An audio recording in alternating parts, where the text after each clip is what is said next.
Our greatest hits tour of some of our most helpful and illuminating episodes continues this week with a deep dive look, courtesy of one of the world's top experts on resilience, of the key questions we can ask ourselves and the actions we can take in the light of them when setbacks and failures come.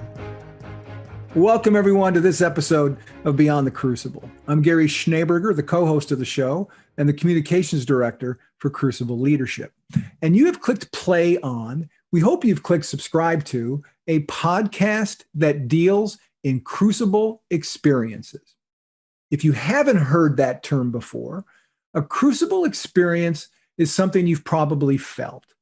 Crucible experiences are those things in life that take the wind out of our sails, can knock us off our feet a bit. Sometimes they can truly change the trajectory of our lives. There are traumas, tragedies, setbacks, failures, those things that occur to us and that we have to move beyond. Hence the name of the show, Beyond the Crucible. But here's the good news. We don't talk about these things at Beyond the Crucible so we can sit around a campfire and tell war stories. We don't do it so we can wallow in the pain of those experiences. We do it, we talk about these things so that we can all learn from each other the lessons of those crucibles, and that we can then, like the title of the show says, we can move beyond them. And here with me, as always on the show, I should say I'm with him, is the founder of Crucible Leadership and the host of the program, Warwick Fairfax. Warwick, this is going to be a truly fascinating discussion that will take what we've talked about experientially a lot, and we'll add some research components to it, which I think will surprise some folks.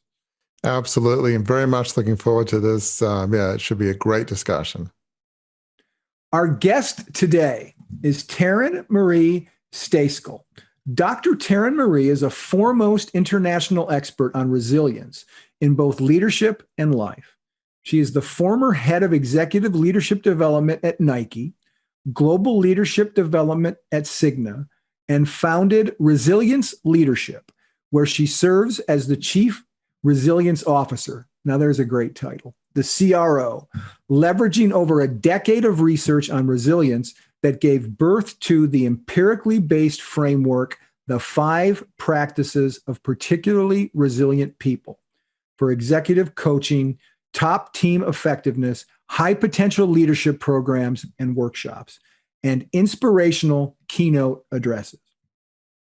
She is a sought-after coach for executives, athletes, musicians, and actors who are looking for an edge by way of understanding and harnessing their inherent resilience. Dr. Taryn Marie is the author of Flourish or Fold, the 5 practices of particularly resilient people, and is featured in the forthcoming documentary, Breaking Free, both expected to release this year. Well, Taryn, thank you so much for being here. I really appreciate it.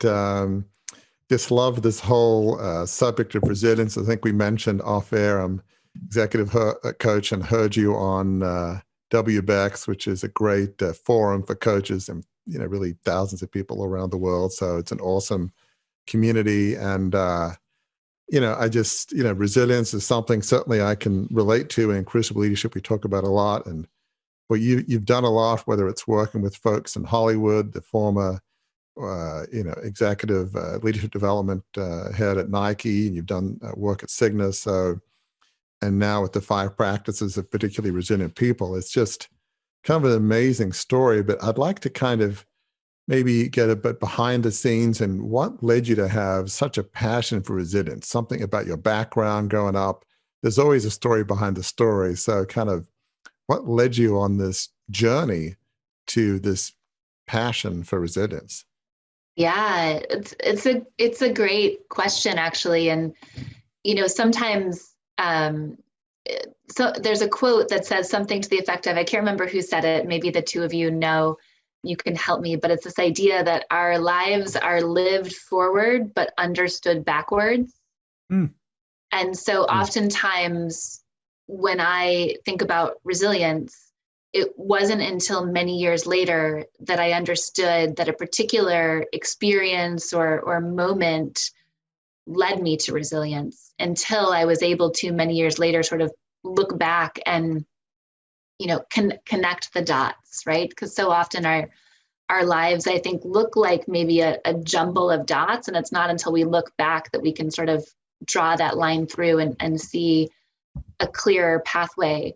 What I will say is that I don't think resilience is for the faint of heart, that there's some kind of internal mettle. There's some desire to really show up for challenges in life and to figure out how do we continue to do that better over time. And I'm also a believer that so often concepts and ideas, it's not so much that we come up with them, but that the concept or the idea finds us, right? And so if I share that in a little bit of a different way, right? I think resilience found me through a number of experiences that I had in my life, right? And the first time that resilience tapped me on the shoulder, I was probably 14 years old, and without knowing it, there was a morning before school where I was getting dressed and there was a man outside of my window. And when I went over, closer to the window, it was dark in the morning, to turn off my stereo. For those of you that are of the millennial or Gen Z, a stereo is something that played music. Yes. Of your cell phone, It was your iPod before your iPod. It was my iPod before my iPod. It was, sometimes people used to carry them around on their shoulders, a very heavy iPod, right? So, Yep. See me later and I'll tell you about phone booths and butter churns too. Indeed. Right. And other obsolete devices. And so when I looked at the bottom of my window, right, it was, on the ground floor, there's a space at the bottom of my window. And as the light went down this person's face, this man's face, and he stood up. And so he's standing just outside my window outside, and I'm standing on the inside. And in my 14-year-old mind, I'm trying to figure out what the heck is going on. Right? And what we do in those moments is we scan very quickly through all of our prior experiences to say, what else have I seen that might look like this to help me understand what's happening? And the only experience that I had to that point at 14 that was even close to that was one time my dad came home from a business trip and he was outside the window and he was like playing a trick on us or something like that, like knocking on the window, trying to scare us. And so that's what I pulled out of my mind in that moment, within a fraction of a second or a second. And I said, Dad? And he said, take off your clothes, you're beautiful. And I thought, not Dad. Oh my and gosh. so I went and called for my parents, and they heard someone running down the street when they, went out on their upstairs deck. And for us, we thought that was just that was maybe just going to be the end of the story, right? We called the police, we made a police report. And I remember the woman that came to our home said, you know what, there's nothing to worry about here. It's probably just someone passing through the neighborhood, probably just a fluke. And then it was 8 months later that my parents were out of town. I always kept that window closed. And then the window in the back of the house, I think we didn't have air conditioning at the time. And so the window in the back of the house was open for ventilation. And I'd gotten this new bikini from the Gap. And I had taken off the bikini and I was completely naked. And I heard that voice again that was etched in my memory. And he said, I didn't know he was there until he spoke. And he said, I've been waiting a long time for this. Right. And for me, as a 15-year-old, right, three sort of things, there were three sort of like inconvenient truths there, right? One, I was naked in front of a man for the first time. Two, my childhood bedroom that should have been, one of the safest places for me as a young girl growing up became profoundly unsafe. And three, this wasn't a fluke as we had hoped or as we had believed. And what this journey led to was him coming back several times over the course of my high school career. And each time his behavior accelerating or elevating, right? So And he was outside the window all these times. He wasn't in the, I mean, you said he never got in the house, although the last 2 times that I'm aware he was there, he did attempt to break into the house. Oh. Once when I was home by myself, he was throwing patio furniture up against a sliding glass door that just, thankfully didn't shatter. And there was a time where I was babysitting at the house behind my house, and I saw the figure of a man in the yard, and he was advancing toward the house, and someone started ringing the doorbell. And when we went to the door, no one was there. And then there was a little girl who was a friend, and her father came to pick her up. And I said, "Oh, were you at the other door ringing the doorbell?" And he said, "No, I just got here." So what happened, sort of short story long or long story short, depending on how you want to think about that, is 2 things. One, I went away to college, and his behavior, I think, continued to accelerate or continue to downgrade. And he ended up attacking and brutally raping a woman in my neighborhood, and went to prison for 20 years. And I realized by the time that I was in my mid-20s, when I was getting a master's in marriage and family therapy, we were going through the DSM, the Diagnostic Statistical Manual, where you learn how to diagnose psychological or psychiatric diagnoses. And I was like, I actually meet all of the criteria for post-traumatic stress disorder. And I didn't realize that. So, and as you look back on that, I mean, you probably thought, well, I guess they were wrong. This wasn't a one-off thing. This lasted months, sounded like it lasted years. It lasted years. And you have one thought was, why me? But then you think, as bad as it was for me, I could have been my neighbor. That must have been a weird, part of you was maybe grateful, part of you was horrified. I imagine there was a whole sea of emotions that must have been a hard thing to deal with. And then now clinically understanding what you're reading. I mean, how did you process all that of anger?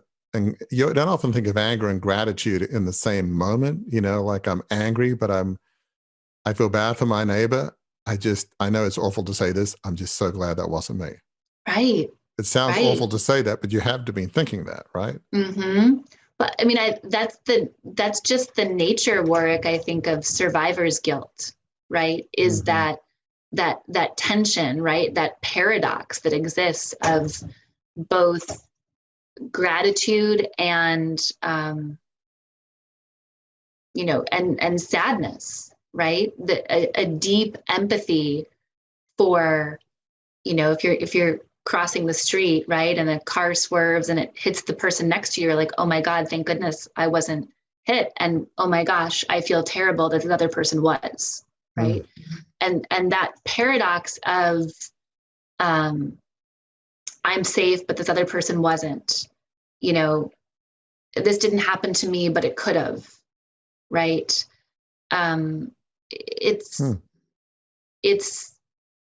Navigating paradox in the human mind is not something that comes naturally to us. It needs right? It needs a lot of, training and processing. But so it's easy maybe for listeners to hear, oh, we can understand why Taryn's as her mission in life is about resilience, given what you've gone through. Is it that simple? Do you look back and say, if this hadn't happened, what would have happened to my life? Maybe I would have done something totally different than resilience and, all the work you've done on there. Do you ever think to yourself, what would Taryn be without that episode? What would you have done? Right. Well, I think that's one of the principles of how I think about resilience, because the definition of resilience after a decade and a half of research is simple and powerful. It's the idea that we allow ourselves to effectively address challenge, or the challenge, change, and complexity that is, in our path. And when we address that challenge, change, and complexity, we find a way over time to not allow those things to diminish us, but instead, to alchemize that trauma, that grief, that loss, and to allow ourselves to be enhanced by that experience. And so on the one hand, I think it would be very easy for me and for other people that have faced difficulty to sort of be walking around saying, you know what, if I hadn't had this stalker, if I hadn't experienced 2 decades of PTSD, what could I have become in my life?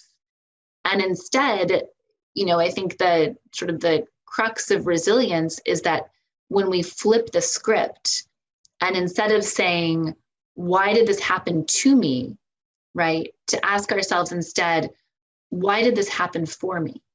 And that's so profound. I mean, that's so empowering. I mean, we were talking crucible leadership all the time about failures and setbacks, and you have a choice in our language to either hide under the covers and wallow and say, oh, why did this happen to me? Or in the case of failure, it can be, why was I such an idiot? Because sometimes we bring crucibles on ourselves. Sometimes it is our fault. Sometimes it's not.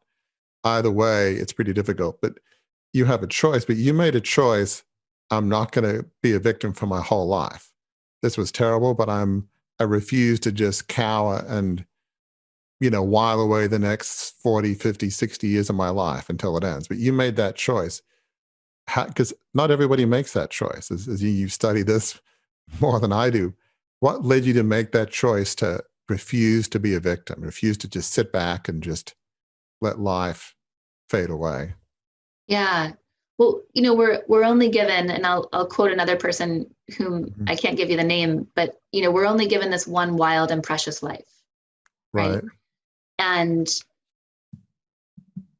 when we think about, the first thing to understand is that so often we don't believe that we have a choice, right? Or people don't believe that they have a choice. So the first step is to recognize that you have a choice, right? It's not a default to say, well, this horrific thing came to me and therefore, right, my future is circumscribed to be, this, right?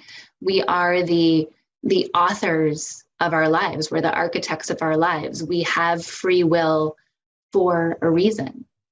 There's also that quote of, life is, 90% what happens to us, or sorry, 10% what happens to us and 90% how we respond. So for whatever reason, I've always understood that I had a choice. I didn't have a choice about the experience, but I do have a choice about how I respond and the type of life that I live in response to that. And living a great life, living a whole life, that's the best revenge, right? And I use the word revenge loosely, of course, but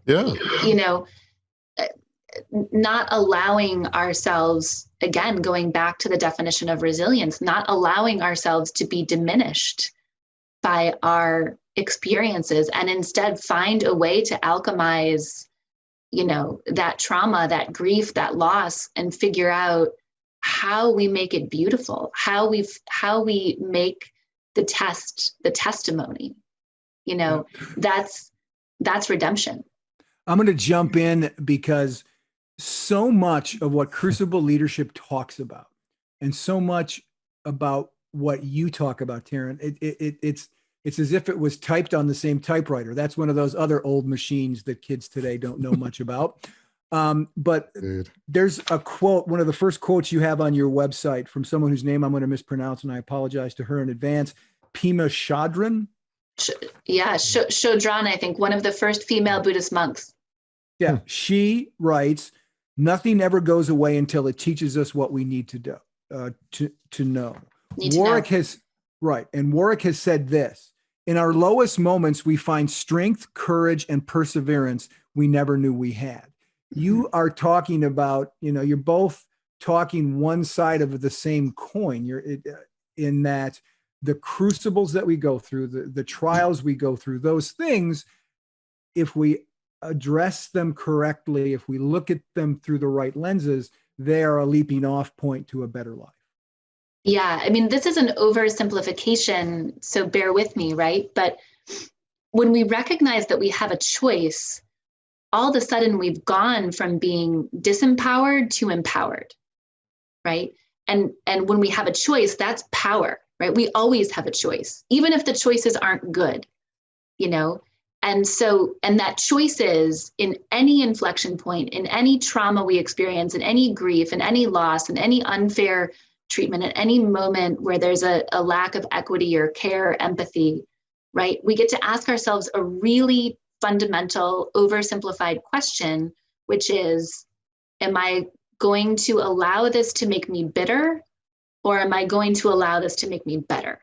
I mean, it's funny, as I'm listening to you, Taryn, it's hard for me to just stop nodding in violent agreement, if that's a word, just because obviously listeners would know this, but when I read what you've written, I just feel like I've lived your thesis, if you will, and everything that you're saying makes sense.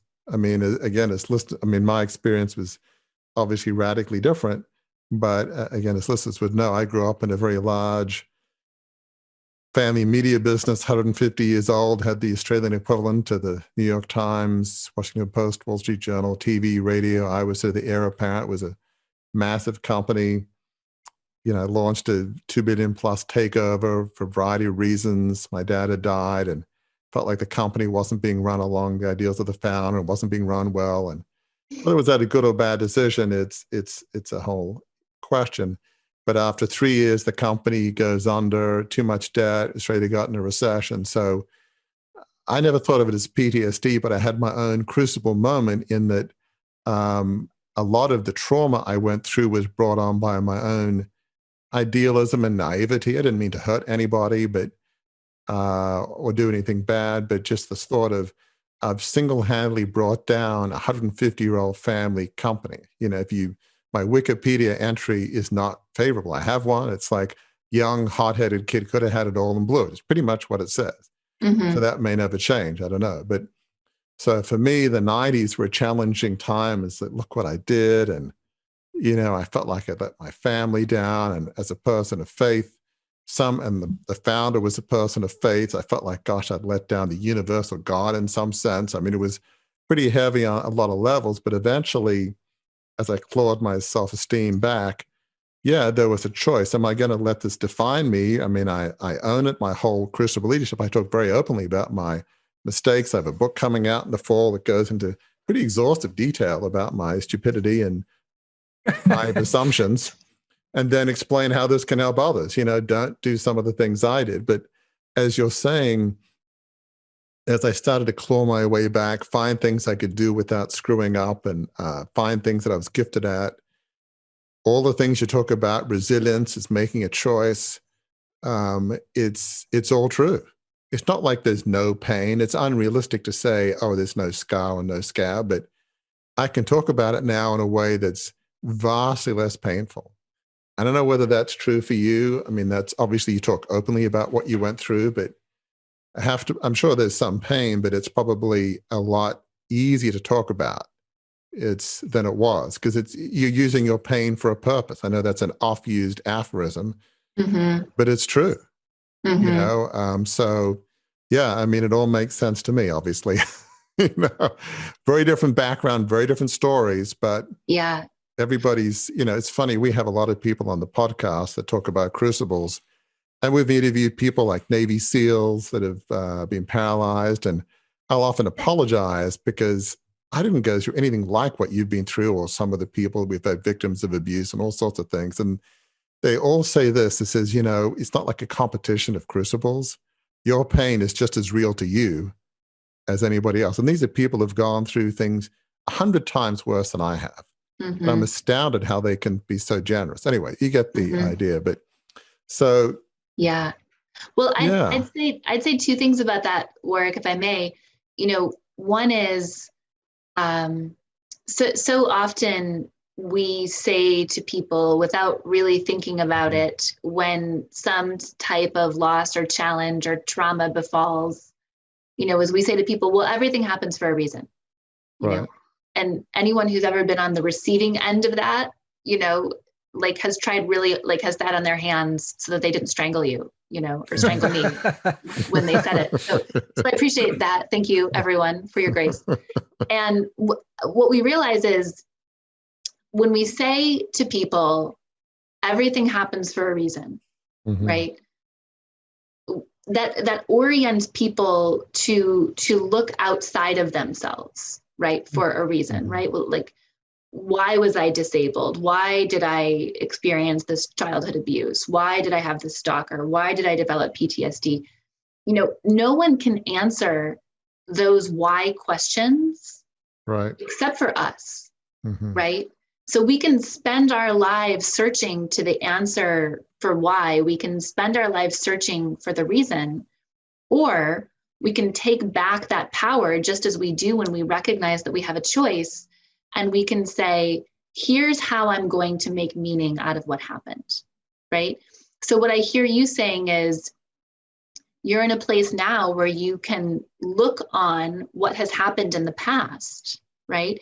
And say, here's how I make meaning of what happened. And when we look instead internally to make our meaning, when we look instead to answer our own why questions, that's when healing occurs. I mean, do you feel, and maybe this is obvious, but certainly in my own life, as I find I'm using what I went through to help others, there's a healing component, like a healing balm. It doesn't doesn't all go away, but there's something very healing when you're using what you've been through to help others. I mean, obviously you have your own experience, but you actually, unlike me, you've done a lot of research on this. Does that kind of make sense? There is a healing component. Yeah. Using what you've been through to help others? Absolutely. I mean, I'm very hesitant to use the word failure because I actually believe that very, very, very, very, very few things that we experience in life fall under the umbrella or the actual truth of being a failure or a mistake, right? So my team used to come to me and say, oh my gosh, we've made a mistake, right? Right. And I'd say, well, have you made this mistake before? And they would say, well, no, we haven't. And I would say, well, in that case, it's a lesson. The first time it's a lesson, right? The second time it's a mistake, right? So Warwick, you're not going to take down the family business again. I mean, you learned from that, right? And to your point, and I know we're going to talk about the 5 practices of particularly resilient people, this empirically based model that really helps us understand what are those key behaviors that allow us to capitalize on, to harness our own human resilience in the moments when we face challenge, change, and complexity. And one of those elements, the 4th practice, is the practice of gratiosity, right? And the practice of gratiosity is twofold. And we'll talk about the other ones. We'll start with number 4. Yeah, absolutely. The practice of gratiosity is, a compilation of 2 words, right? Gratitude and generosity. And it's the ability to, after some time, right, instead of saying, why is this happening to me, to say, why is this happening for me? To stop looking for an external reason or to answer that why question, and to take on, to empower ourselves to create our own meaning, right? And then to look on a challenge, even if we wouldn't have chosen it, and to say, I can see the good in that, right? I didn't want to take down the company. I didn't want to have a cancer diagnosis. And yet I can see the good in what has occurred. Yeah, And that's just to give an gratitude. obvious example for me, I love that notion of grandiosity. I'm basically a reserved, maybe a bit shy kind of person that's a reflective advisor. I'm not a Rupert Murdoch, take no prisoners executive. That is just not me. I'm not this larger than life bomb throwing individual. I'm more nuanced. So I was trapped in a role that I was not designed for, but out of a sense of duty and family history, I felt like, loyalty is a big deal for me. I had to do this. Well, once that was over and I recovered from the experience, which took me a lot of the 90s, it's like, well, I can be whoever I want to be. So now with my writing and podcasts and executive coaching, was being on 2 nonprofit boards, I found, I actually am good at being a reflective advisor, at listening. Well, I wouldn't have had that opportunity trapped in a family business. That's my grandiosity, if you will. It's very obvious to me. Oh, what can I be thankful for? Well, I was trapped in this gilded cocoon, if you will. Plenty of money, but I was trapped living the life of somebody 5 generations before. So yeah, does that make sense? It's empowering to have that attitude of grandiosity for what you've been through. At least it's obvious for me anyway, in my case. But does that make sense? Yeah, it absolutely does. I love just hearing the sort of like real time application of, here's the practice and you're like, here's how that shows up for me. And then, right, it's just what you said, right? Because the second part is the osity, right? The generosity is the ability to share those lessons, not mistakes, not failures, right? But to share those lessons with others as you are doing, so that others may learn those lessons through you vicariously. Exactly. So in our case, we talk about be who you were designed to be. Some people grow up in families where, they've been lawyers for generations or doctors, and you can do anything you want to, so long as you're a doctor like mom or dad, and lawyer, and the same thing. It's often common. So talk about some of these other principles that you have of these resilience principles, because they're fascinating. So where would you like to go next on our Yeah, tour? well, what I'll just say to kind of close out this dialogue, what you shared, Warwick, is a really wonderful example of this idea that your story doesn't have to become your narrative, which I want to touch on for a moment. Please. I love. Yeah, please continue. I love that. It's hard for me to stop nodding, but forgive me. I love watching this after all these podcasts. I love watching this because it's like you're getting executive coached right here, Warwick. I love it. Maybe you'll think of something, Taryn, that I disagree with, but it's been tough so far. I've been wholeheartedly agreeing with everything, but keep going. Well, I love it. The same wavelength. It's a lot of fun. And, one of the things that I share in the context of, my work is this idea that our story is what happened to us, right? It's the thin description of our life, right? My mother left me when I was a child, right? People didn't show up for me. We never had enough food, right? So there's a sense of feeling, financially or with regard to food, feeling insecure, right? Those are stories, right? Those are things that happened, right? And what I've realized over time is that the danger isn't so much in what happens to us. It's how we incorporate those experiences into our narrative, right? And our narrative is our identity. Our narrative is our self-worth, right? So I could have said, I had this stalker, I developed PTSD, and therefore the value that I believe I can bring to the world has been diminished because I've translated my story into becoming a narrative about my identity and who I am. And so what I love about what you're saying is that we differentiate between our story, what happened to us, and then what we tell ourselves about what that means in terms of our identity. Because what it can mean is whether it was your fault or not your fault, you can say, well, because of what happened, therefore, I have no value and I have no worth, which it's hard for me to understand how failure is one thing. I get why somebody could think that, but when it's not your fault at all, somehow, and you've researched this, which I haven't, somehow no matter whether it's your fault or not your fault, it can lead to a tremendous sense of lack of self-worth, lack of self-respect, which how do you achieve anything? How do you do anything? So that's just, it's just so sad. But by being able to switch that narrative story, I mean, it's, Gary, one of the things you end every podcast with is, why don't you just tell Taryn in terms of the story, it's not, the crucible is not the end of your story. So just share that because it's unbelievable. It's just exactly what you're talking about. But share that. Yeah, what Gary. we try to encourage listeners with at the end of every episode is that they're crucibles. They're those trials, tragedies, traumas, those things that have gone wrong, failure and setback, they aren't the end of their story. In fact, we say they can be the beginning of a new story, a better story, if you learn the lessons of them, as you've talked about, Taryn. If you learn the lessons of those things, it can be a better story because where it takes you, as you've learned those lessons, is to a new life, which at Crucible Leadership we define as a life of significance. And that basically means a life on purpose dedicated to serving others, whatever that means for you. Everybody's life of significance will be different, but I mean, as you hear that, it's like, that's in part what you're talking about, right? About changing the narrative, using the narrative for good. So just as you're saying it, it's like, wow. Yeah. Dropping again here. So right. Amazing. Well, and this notion that you bring up, Warwick, of, you use the word, fault, right? Like whose fault is it? Was it my fault?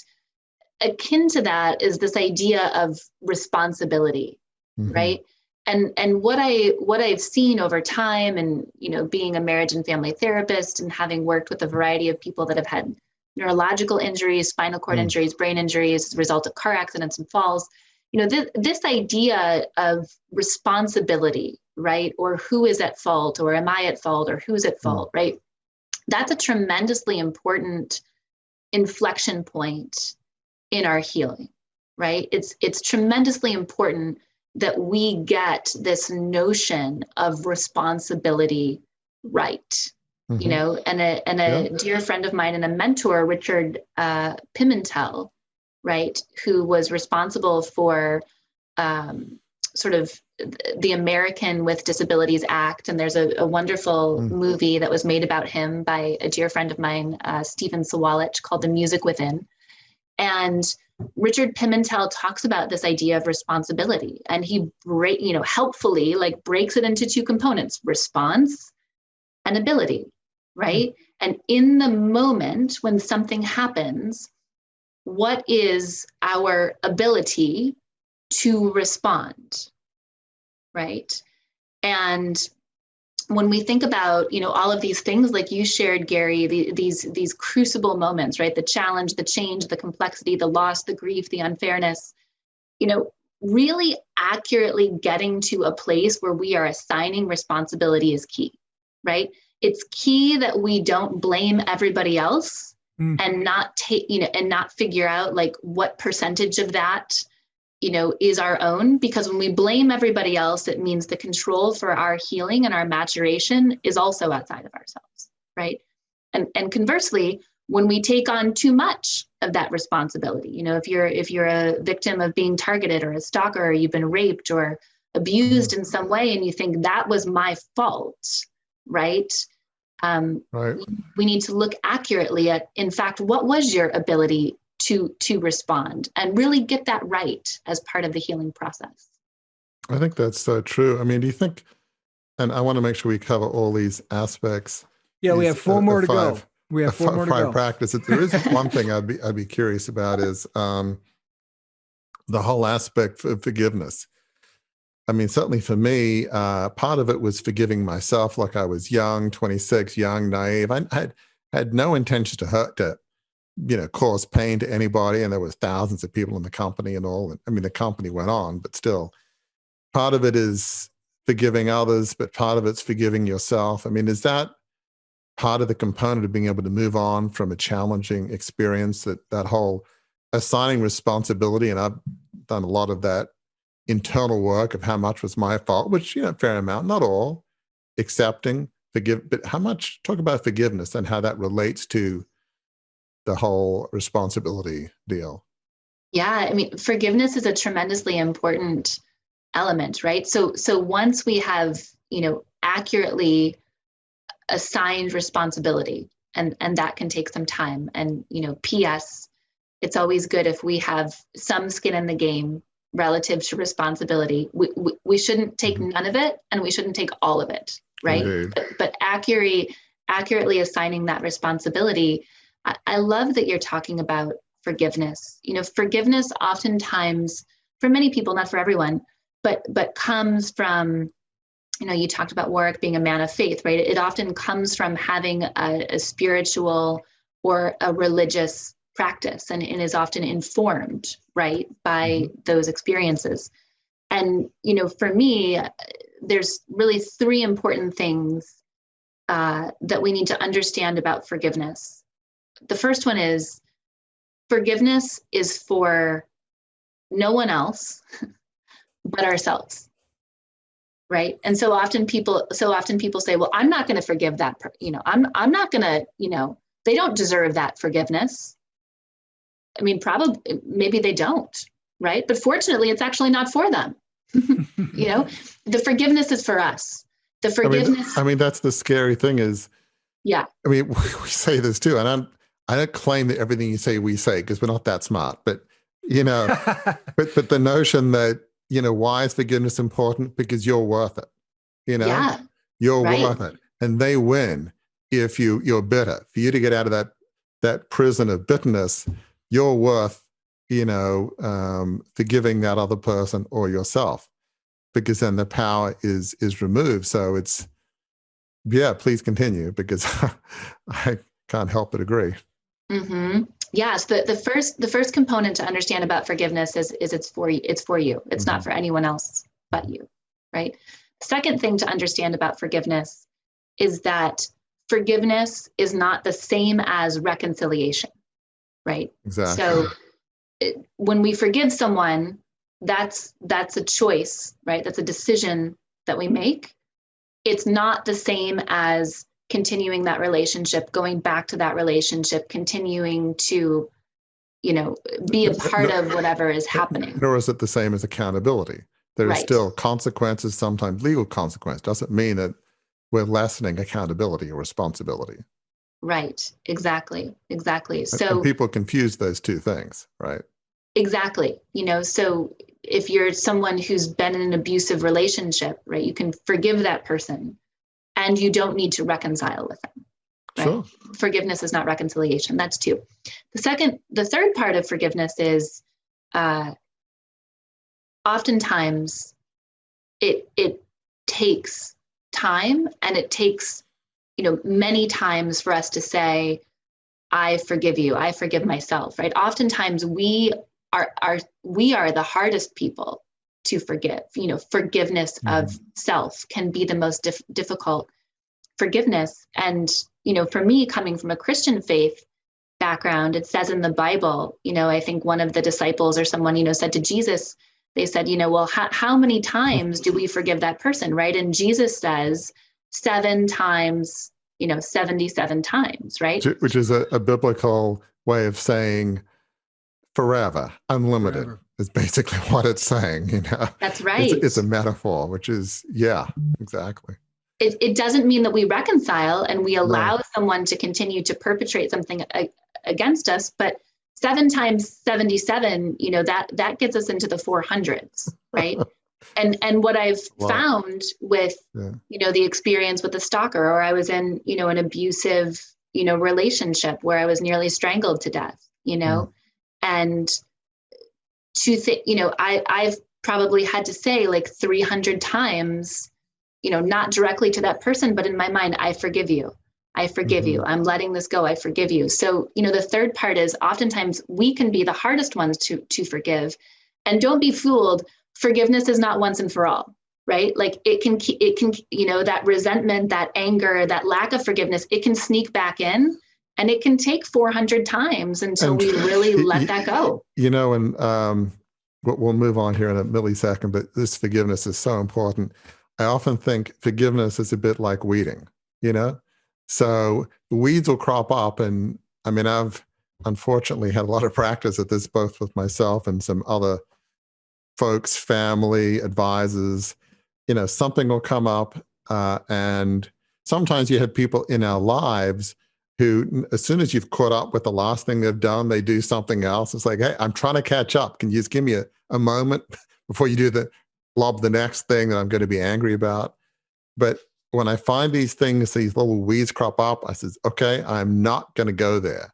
Mm-hmm. You nip it in the bud. So it is like weeding. You cannot let it grow and flourish. You just got to get on it, if that makes sense. So talk a bit about some of the other elements, because it's, vulnerability, productive perseverance, connection, and I think the last one, possibility. Talk about why those are all important as we try to be resilient people. And also, I'll add something. You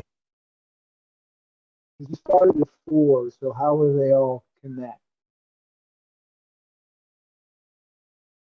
All right, go ahead. So I think Gary's saying, how are they connected? Yeah. Yeah. So, the great thing is this is an empirically based model. So when we talk about the 5 practices of particularly resilient people, it's based on having interviewed hundreds of people and collected thousands of pieces of data, where I asked people to think about a time when they faced a significant challenge and what did they do? What actions did they take in those moments to effectively address that challenge? And after coding that variety of data, what that gave birth to, or what that gave rise to, was the 5 practices of particularly resilient people. So first and foremost, to appreciate that this is, an evidence-based or an empirically based model is really key, right? Because there's lots of things out there that are like, oh, the 5 P's of resilience, and productivity and positivity. And, Right. I like alliteration as much as the next person, maybe a little more, being a writer, maybe you two were. Right? Yeah, indeed. But the Indeed. empirical base is important. Indeed. So the first practice that emerged, which is really a foundational practice of resilience, is the practice of vulnerability, right? And I thought, when that emerged, as someone who has survived trauma, right? I spent my whole life trying to be invulnerable. I was over programmed to be invulnerable, right? To not show emotion, to not respond, because of needing to be in those crucible moments with a stalker where I needed to think quickly to keep myself safe. And so, probably not to talk about some of these experiences. Most people who've gone through trauma, they won't talk about it. They're not going to be vulnerable about it. Right. Yeah, I mean that's the second part, right? Which is, well, the first part is, so what is vulnerability in the first place, right? I'm glad you asked. So vulnerability is allowing our inside self, right, our thoughts, feelings, experiences, to the greatest extent possible to match our outside self, right? In psychology, we would call this congruence, right?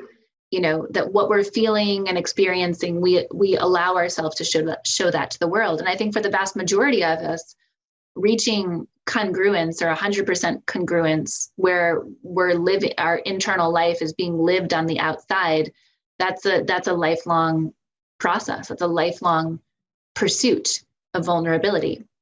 And what's been interesting, sorry, did you want to jump in? No, I was just going to say it's rare, because it's rare. It's rare. On a mask. Again, I mean, this is probably getting boring for the listeners. That's one of my highest values, of trying to make sure that who I am on the outside is who I am on the inside. It's an extremely high value of mine. And I find, as you share with people, like, I'm blessed. I did my undergrad at Oxford and I did an MBA to Harvard Business School. I was embarrassed to go to Harvard Business School reunion, because people would say, well, look what you've done. I mean, you've failed spectacularly. I mean, in business, this is not cool. You go to these things and people aren't treating you like a leper. There's like, I mean, a lot of people have had business failures who've been in business school. And when they treat you like you're a human being, it's like, really? They're not saying unclean, like in the Bible, leave the town. It's like, wow, because we have this notion in our head that if people really know how stupid I am or what I've been through, that nobody will want to be with us. We'll be like a leper, right?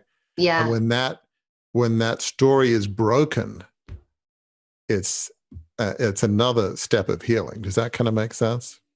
It absolutely does. I mean, the first thing is, you had a business lesson.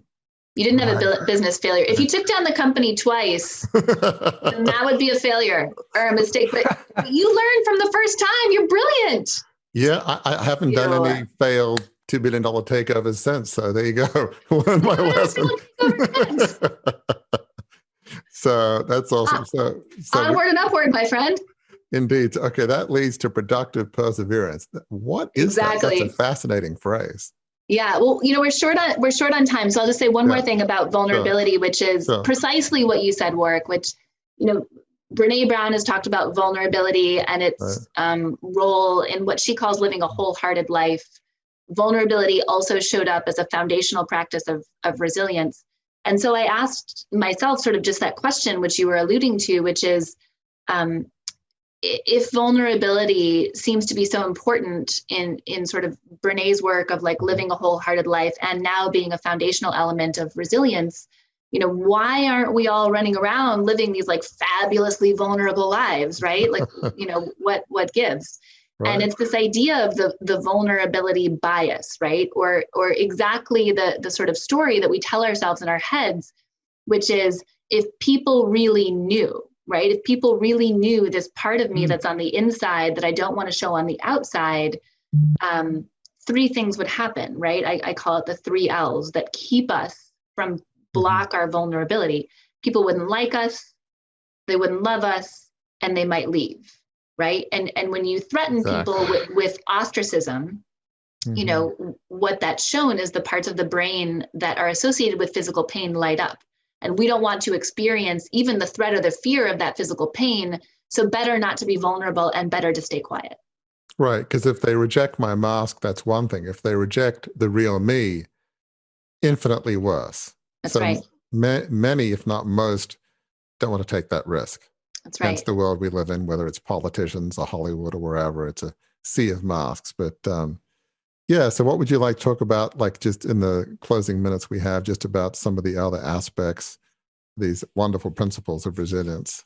Yeah, well, I'll give you a quick overview of the last 3. Okay. And then if we ever want to talk more about them, we absolutely can. So the second principle, the second practice of particularly resilient people is the practice of productive perseverance.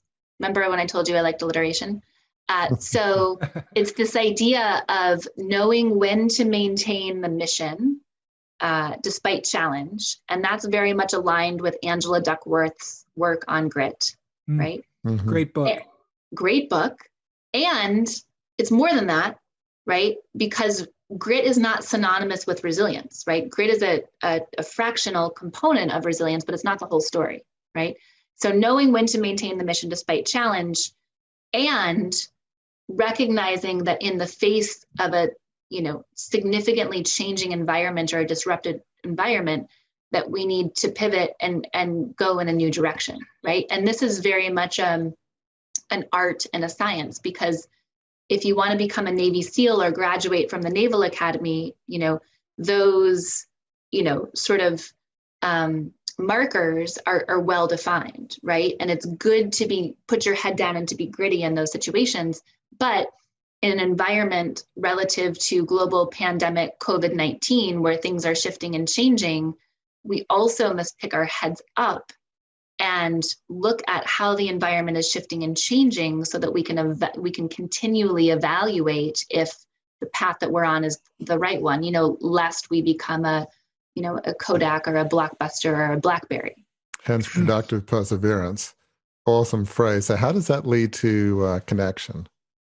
Well, connection in the midst of this pandemic is really the new currency, right? We're all wondering, how do we connect with a remote distributed workforce, with our elderly parents, with our grandparents? I held a 70th Zoom birthday party for my mom, back in December. And connection's always been important in terms of resilience, and it's no less important now.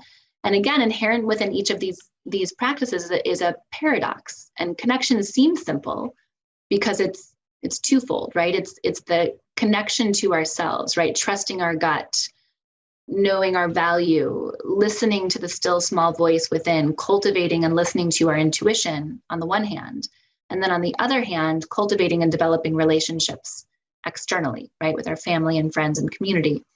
And that's all well and good until those two things are at odds, Right. So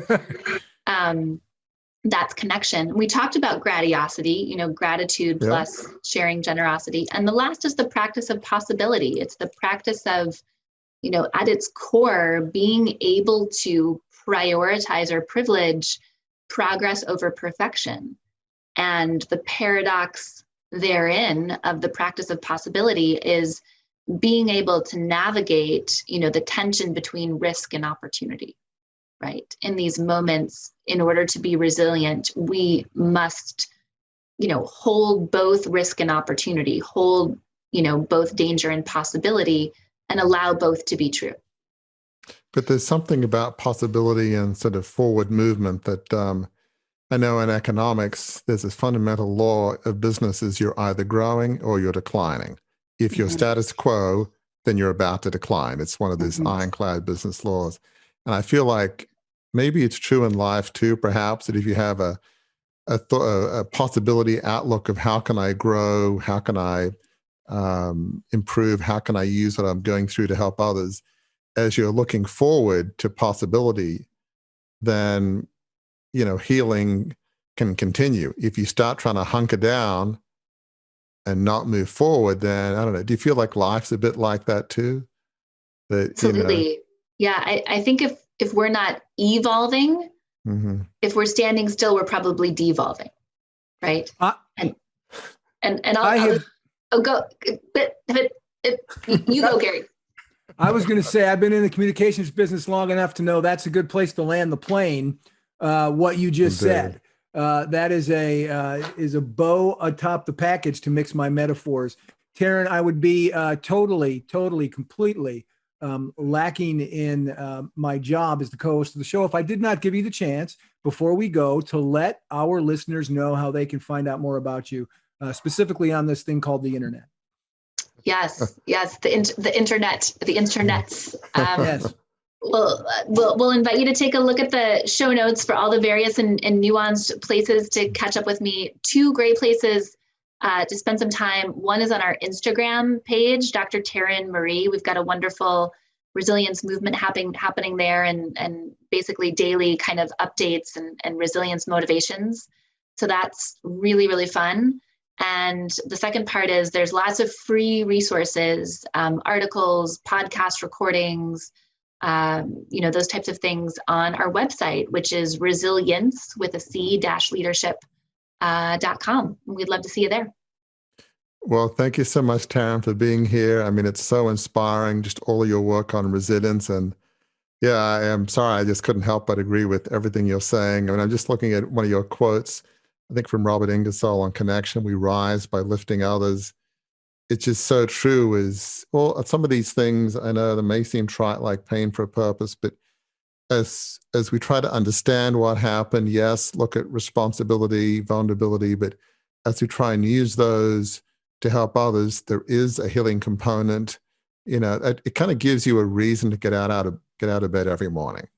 How can I use my pain in a forward-looking way to help others? And so thank you for the work that you do and all the research and just being vulnerable yourself, because that helps people relate to you. If you're able to share something very personal, it says, well, if Taryn can do that, maybe it's okay if I do that.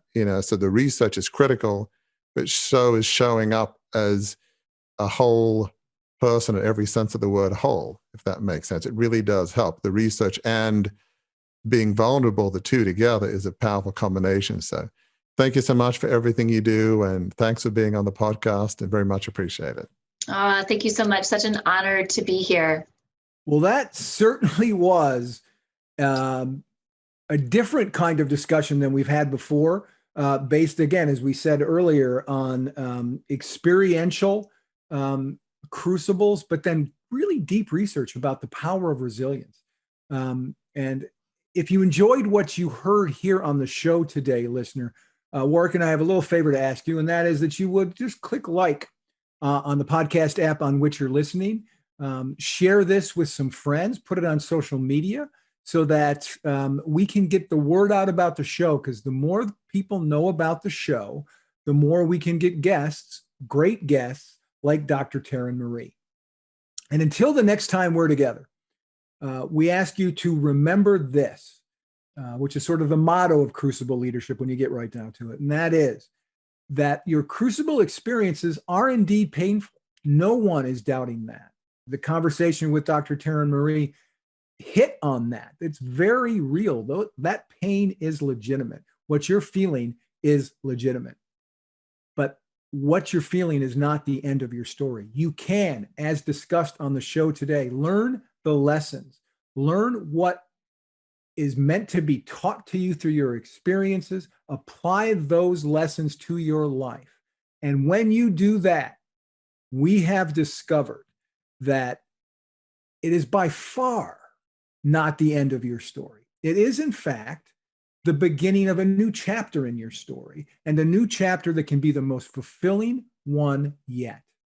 Why is that? Because the direction it will take you, as we heard in this conversation today and as we've heard in previous conversations, the direction it will take you when you learn the lessons of your crucible and apply it is the most fulfilling direction of your life, because what it leads to in the end is a life of significance.